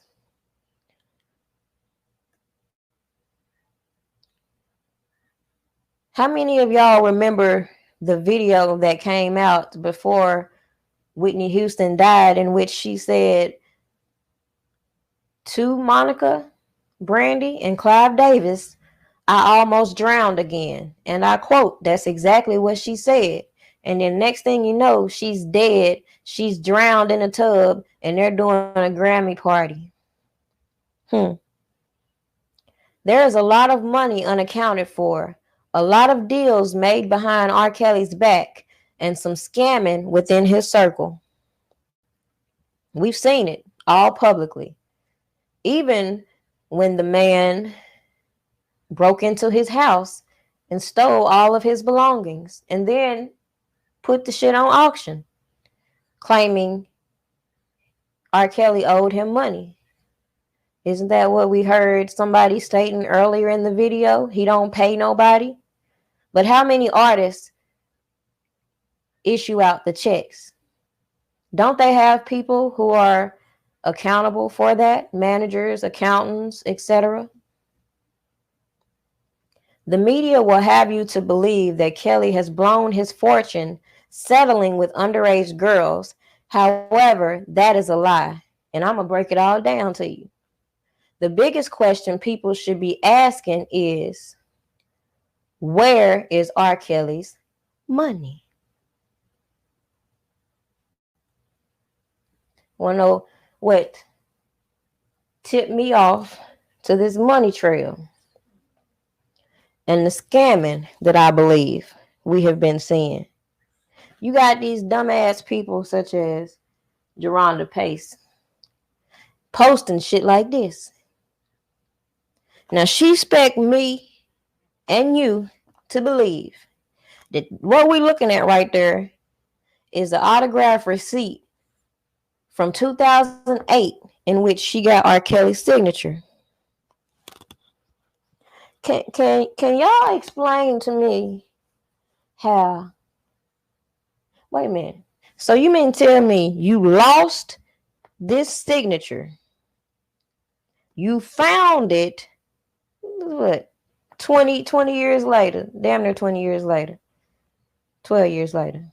You found it 12 years later. The receipt is faded, but the signature is bold. Make that shit make sense. She said, shredding papers and found this. R. Kelly's autograph from the day he got acquitted. Who wants it? She must be out her fucking mind. She don't know people like me ain't got nothing better to do than call her motherfucking bluff. You want to know why? Because I sat there and I watched R. Kelly sign his motherfucking name. Let's compare. Y'all could go look on my site. You'll see beside this piano, R. Kelly wrote his name. And the video is somewhere floating on Facebook. I can't remember. He was doing some signing. But anyway, does that signature look like what Geronda Pace has presented to us?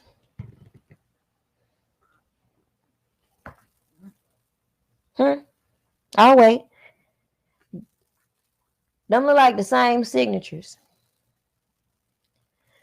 Even more so, you know what? That made me think. If these motherfuckers out here holding on to this right here, let's just say hypothetically they did have his signature. This just made me feel like it wouldn't be far-fetched to believe that they were replicating his signature. Right. Something to think about. All these years later, she come out with this damn signature. Okay, Jerron, duh. But let's dig into the fact that as a result of all these false allegations and all these people being allowed to sit out here and slander this man's name, this man has lost quite a lot of money. This man had shows booked that were canceled. This man was allegedly planning tours. This man was trying to make an honest living. And let them tell it, he was just out here trying to recruit girls for sex.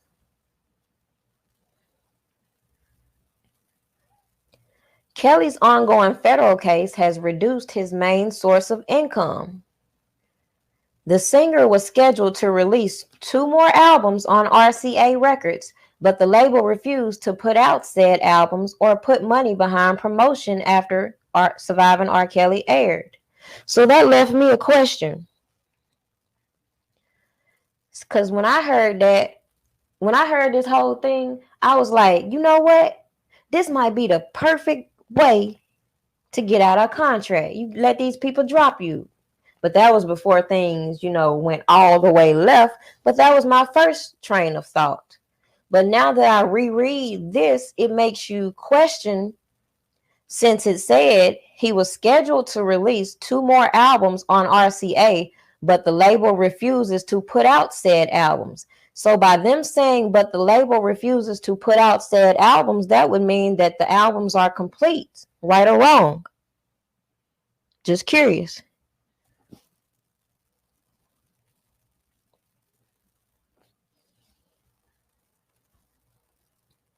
And then on top of that, not putting out the 2 albums that this man thinks he completed in order to be done with his record label, they're not going to promote his music as a result of Surviving R. Kelly.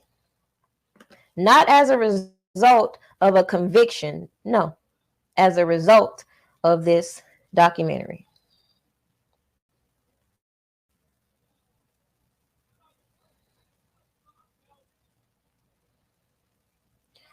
Let's go into some of his debts. In 2008, Kelly paid $3 million to the IRS after they filed multiple liens against him. So let's pause there, because I showed you earlier in the video all these UCC filings against R. Kelly. So obviously, those filings had nothing to do with his IRS debt. So what are those UCC filings for? Well, as I began to understand a little bit about UCC filings, I realized something. Did you know you could start a company, whether it be legit or not? You can start a company and you can create a lien against somebody. Let's say you want to say somebody owes you money. You could create a lien against somebody under that company.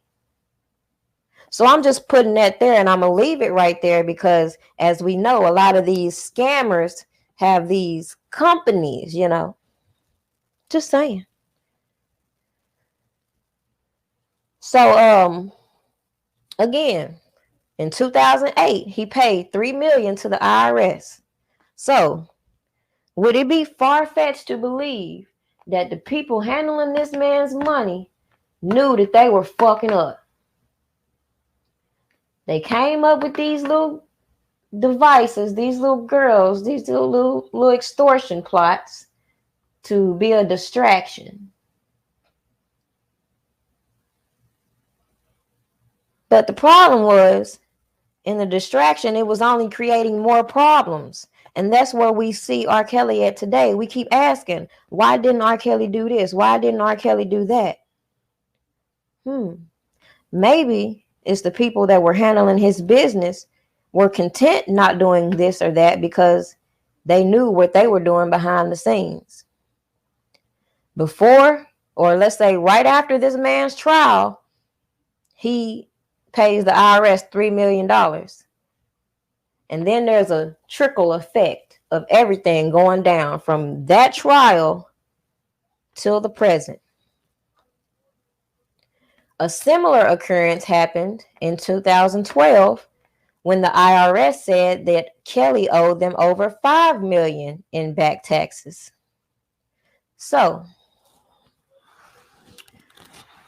the man, according to this, he not paying his IRS taxes. When we see all of his homes and his stuff start to be foreclosed upon, they're not paying his bills.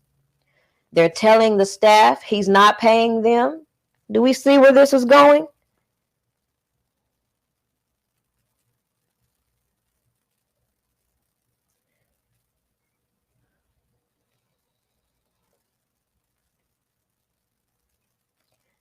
The video that you will see here is Drea Kelly. Let's just see what she had to say.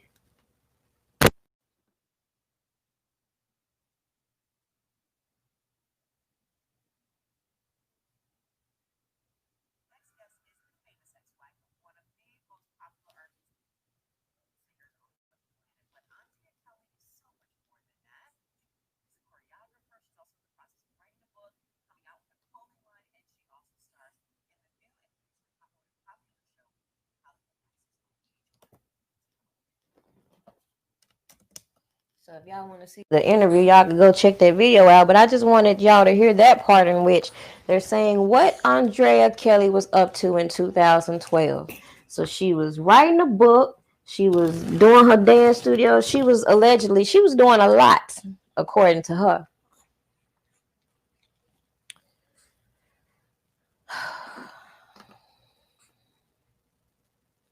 Don't you know that a lot of people, they were drawn to this surviving R. Kelly under the impression Drea Kelly was behind majority of it. They were under the impression that that book was spawned by Drea Kelly. It was a lot of people running with the surviving R. Kelly, primarily because Drea Kelly was attached to it. But the only thing that a lot of people are overlooking is that Drea Kelly is on a mission. And contrary to the version of her story now, in which she's saying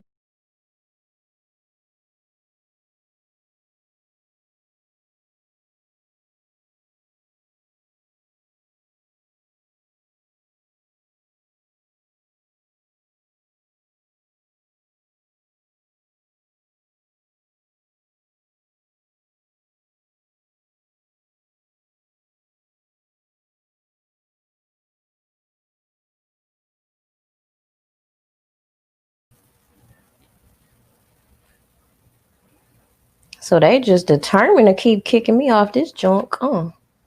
See, this is why I like to pre-record, because you don't have these issues. Either they gonna block the shit when you record it or they not. Let me see.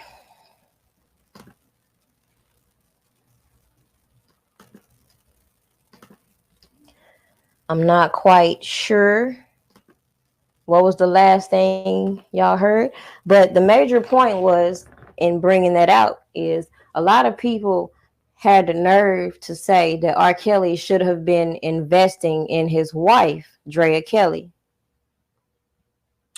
They must didn't look up the fact that she got quite a huge settlement.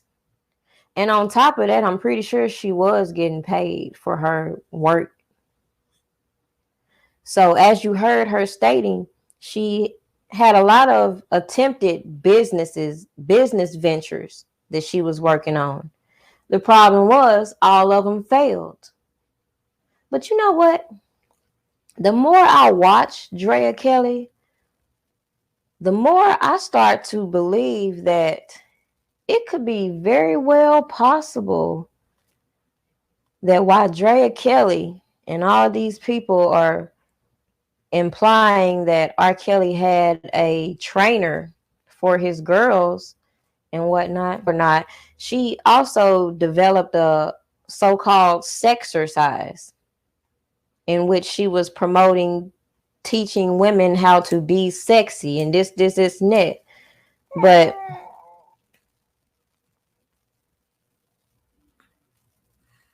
people are not calculating the fact that she got a huge settlement. She was getting alimony and she was getting child support. Where things started to go left with her, because if you notice that video was 2012, she ended up getting married 2013. And at that particular point, R. Kelly stopped paying spousal support, but he was still paying his child support. So in 2013, this lady, Drea Kelly, pays an agency to go out and blast R. Kelly, saying he wasn't paying his child support and was in fact 100 and something thousand behind.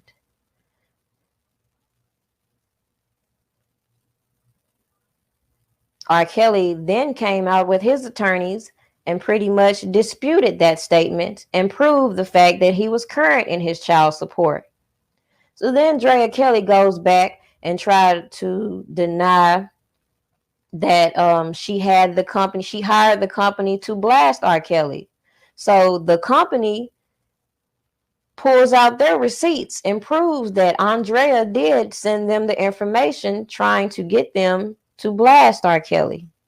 And that's the link that I have put right there. Andrea Kelly lies about child support.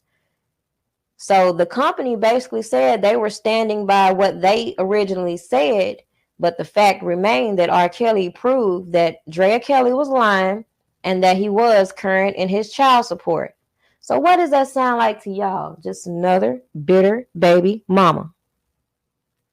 So then 2013, while he dealing with her, he got his houses being foreclosed. He got people out here stealing left and right. You got people out here taking money for shows. And yet again, in 2017, the IRS come to collect some more money.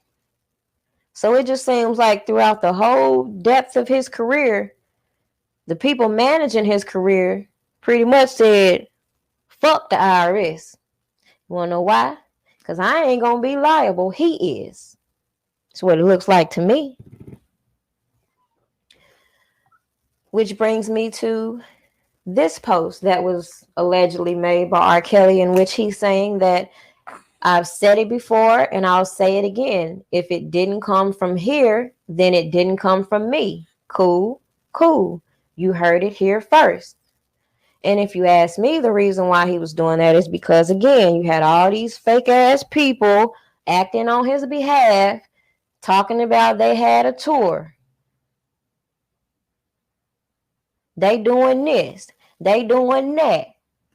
They getting all these deals on behalf of R. Kelly. Send money here. Send money there. Cash this check. Wire money here. People have been scamming left and right. And guess who gets to take the fall for that? Who takes the fall?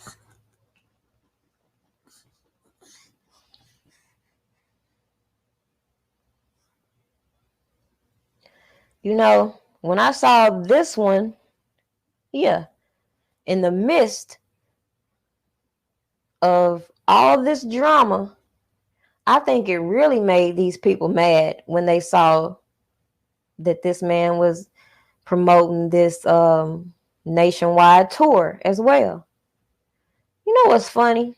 Now that I'm thinking about this tour, we had a certain individual on People platform still with that bullshit talking about trying to get a tour book for this man. The man in jail, and even to this day, the motherfuckers that's supposed to be representing him still over here trying to book shows and shit. Make that shit make motherfucking sense.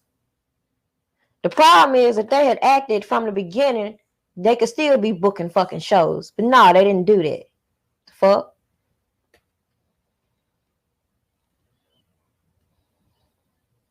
Got all these people pretending to be R. Kelly.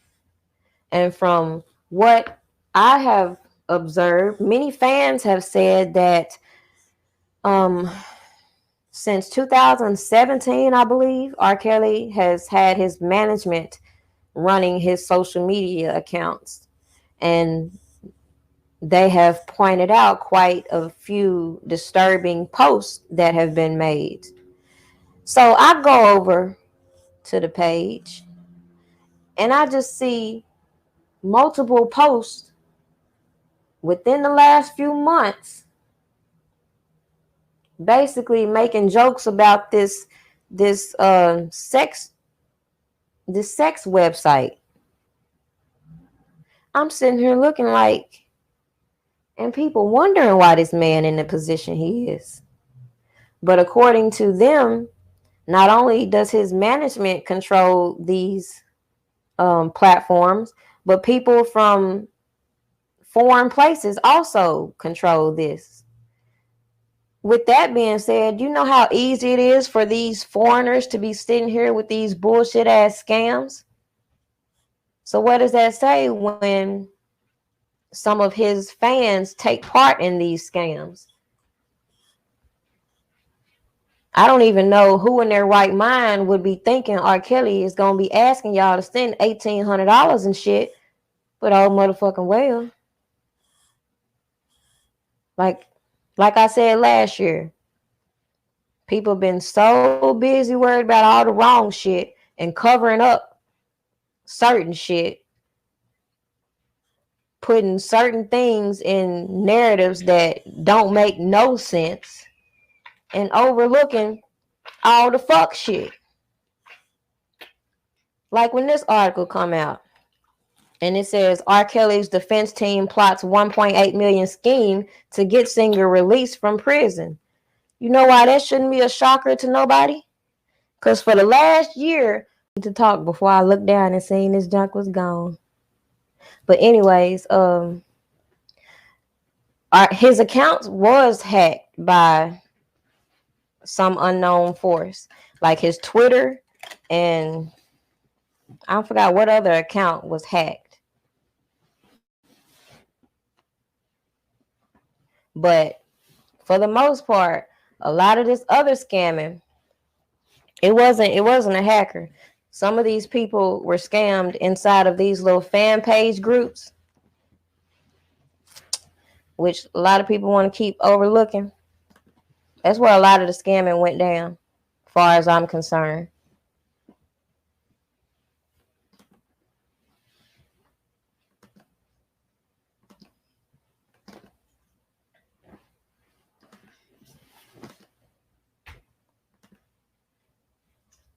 Okay. Got that back on there. Yeah. As far as I'm concerned, a lot of the scamming came from within those groups, because this right here, this could be, a hacker on that part, but where'd it go?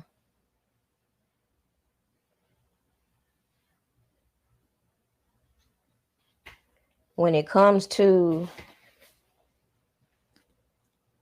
these cards that were sent to people, that was done within these groups. And that's all I'm gonna say on that. Moving on.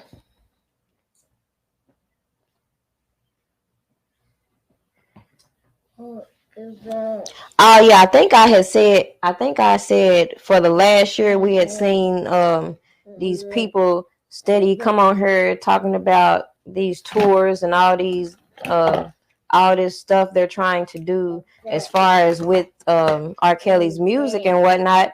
To be honest, who has confirmed he has authorized any of that shit? So me personally, I've stayed away from it.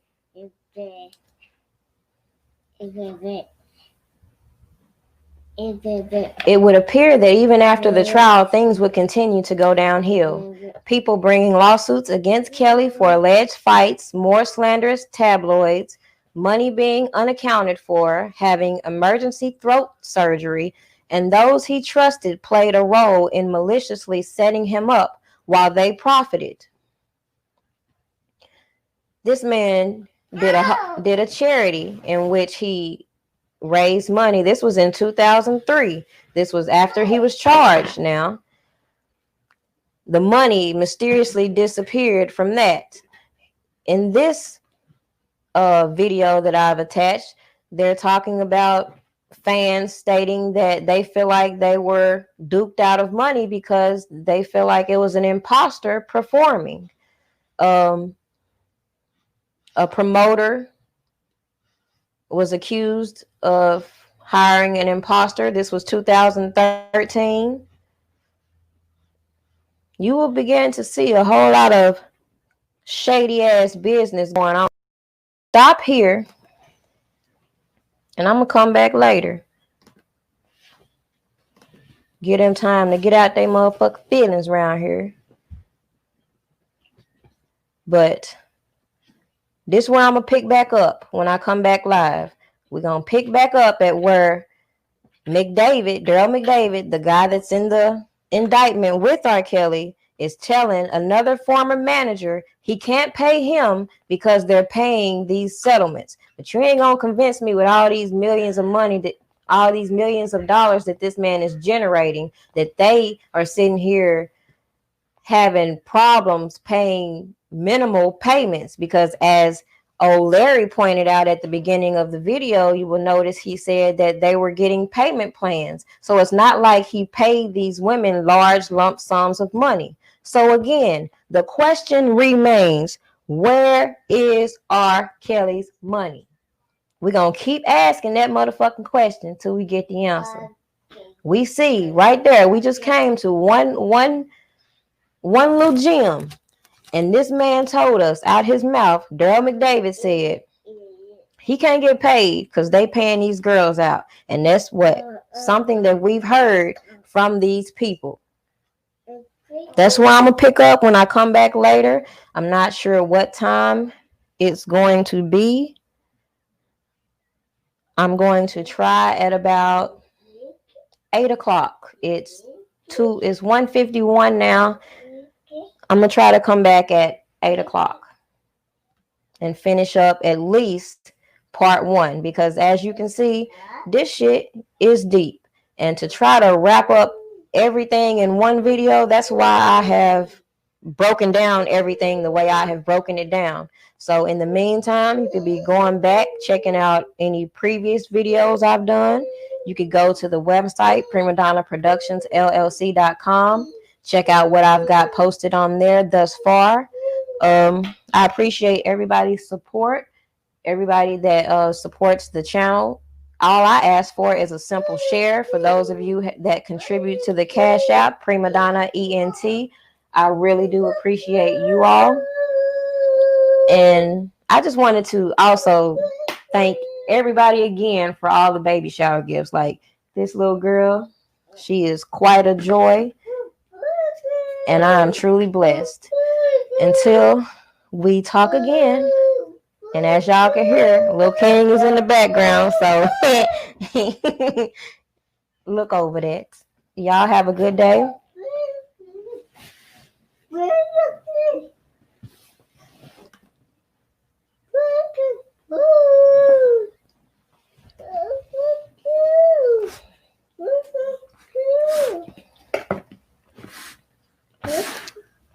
Stop, Snake.